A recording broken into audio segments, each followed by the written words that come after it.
টাঙ্গাইলের দেলদুয়ারে বিএনপির মত বিনিময় সভা অনুষ্ঠিত হয়েছে। সোমবার বিকালে উপজেলার নাল্লাপাড়া বাজারে আটিয়া, ফাজিলহাটি ও এলাসিন ইউনিয়ন বিএনপির উদ্যোগে এই সভা অনুষ্ঠিত হয়। এতে প্রধান অতিথি ছিলেন বাংলাদেশ জাতীয়তাবাদী নাগরিক প্রজন্ম দলের সভাপতি জুয়েল সরকার। বক্তারা বলেন, বিগত সময়ে দেলদুয়ার থেকে কেউই সংসদ সদস্য নির্বাচিত হননি। আগামী নির্বাচন বিএনপি থেকে তাকে মনোনয়ন দেওয়ার আহ্বান জানান তারা। সভায় বিএনপি ও অঙ্গ সংগঠনের নেতাকর্মীরা উপস্থিত ছিলেন।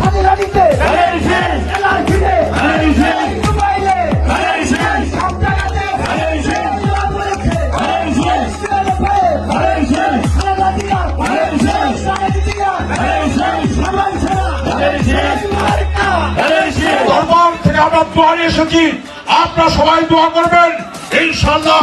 এবার আমরা নাগরপুরবাসীকে বলতে চাই, আপনারা আসুন আর আমাদের দেলদুয়ারকে আপনাদের দেলদুয়ারের পাশে দাঁড়ান। আপনাদেরকে আমরা বারবার দিয়েছি, আমাদের বাপ দাদা পূর্বপুরুষরা আপনাদেরকে সম্মান করেছে, সেই সম্মান এবার আপনাদের করার জন্য আমরা উদাত্ত আহ্বান জানাচ্ছি। আসুন জুয়েল সরকারের পক্ষে দাঁড়িয়ে আমরা জুয়েল সরকারের মনোনয়ন ইনশাআল্লাহ আমরা বেগম খালেদা জিয়া এবং বাংলাদেশ জাতীয়তাবাদী দলের রাজনীতি নির্ধারক আছেন, ইন্টেলিজেন্স সাংবাদিক ভাইরা, আপনারা সত্য প্রকাশ করুন। আপনার জাতির বিবেক, আপনারা কারো কাছে আপনার বায়াস হয়ে কারো পক্ষে কারো অর্থের নয় আপনারা রিপোর্ট দেবেন না, এটা আমাদের বিশ্বাস।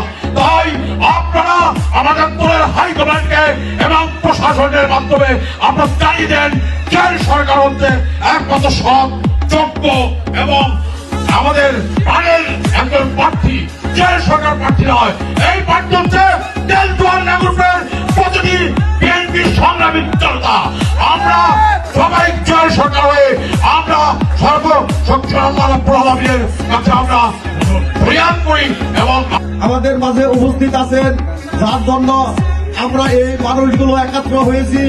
আমাদের দুর্দিনের বন্ধু, আমাদের পাশে সুখে দুঃখে সবসময় আমাদের পাশে ছিলেন, সে আমাদের বন্ধু জুয়েল সরকার।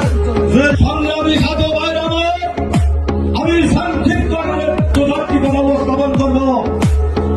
এই ফেসিবাদ শেখ হাসিনার আমলে আমরা অনেকেই জেল কেটেছি, অনেকেই নির্যাতিত হয়েছি, রাতে ঘুমাইতে পারি নাই, আমাদের কেস জুলুম করে বিভিন্ন হয়রানি করেছে।